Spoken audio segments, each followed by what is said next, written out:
Hey guys, CJ with Risk Supremacy here. Today I wanted to go over some of the Mage PvP specs with you. There is a Pyromancer spec that is in high demand currently. It does a lot of damage output. However, if you're like me and you usually like to PvP by yourself or, with a couple friends, the Chloromancer Warlock spec will actually help out a lot more because you have a lot of healing, a lot of survivability, and a good amount of damage output. So starting with this spec, as we're leveling, we're going to put our first 3 points into Accelerated Growth and a point into Magical Affinity. Then we put our 2 points into Accelerated Growth to finish it off, 1 point in Bloom. Come back over to Warlock, give it a point in Magical Affinity, and then our 2 points into Healing Slipstream in Chloro, and 1 point into Nature's Corrosion. We put another point in Magical Affinity, head back to the Chloromancer tree, 2 points into Nature's Corrosion, and a point into Empowered Veil. Our 4th point into Magical Affinity, and then 2 points into Empowered Veil in Chloromancer, and 1 point in Synthesis. Coming back, we'll finish up Magical Affinity in Warlock, and then head back over to the Chloromancer tree for Phytogenesis.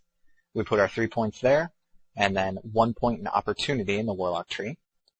Then we put 1 point into Nature's Touch, and 2 points into Call of Spring. We'll put our other point into Opportunity, and then finish up Call of Spring with the next 3 points, and 1 point in Opportunity. Right now you have a very good amount of survivability. You have a very solid amount of healing, and also some good support from the Warlock tree. Obviously, 25, 26, and 27 we want to put into Raised in Nature. That's going to increase the endurance you have, and then 1 point into Opportunity.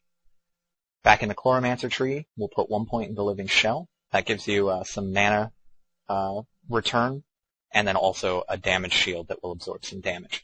Be careful when you use it, though, because as you take damage, it reduces the amount of mana you will receive. Then we'll put our 2 points into Unleashed Abandon, and our final point into Opportunity. Finishing up the tree, we'll put a point into Essence Surge, which is probably your most powerful skill in the Chloromancer tree, which will heal you for 100% of your maximum health. It reduces the magic damage dealt by you by 50% for 12 seconds, but the heal largely outweighs that, like heavily outweighs it. We'll put our last point into Unleashed Abandon in the Chloromancer tree, and then we'll come over to the Warlock tree. We're going to start putting points into Vitality, so we finish that off there, and then 5 points into Potency. We'll put a point into Shadow Life. Now at this moment I'd like to point out that Shadow Life and Essence Surge is a very solid combination. Shadow Life increases your total max health by 50% and heals you for 50% of your new total max health. It's got a 3-minute cooldown, but it lasts for 20 seconds, and it's very powerful.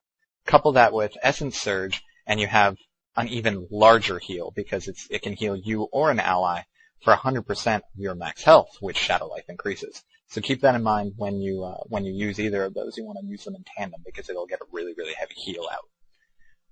We'll put 4 points into Dark Power, and then 5 points into Improved Warlock Armor.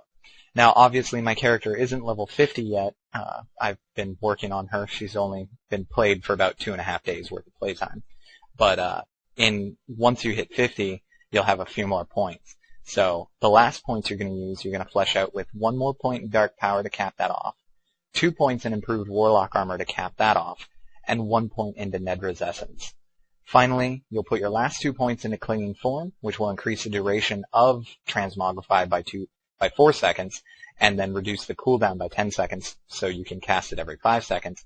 And it'll also end up giving you Thunder Blast, which does a large amount of air damage, and also knocks the target back.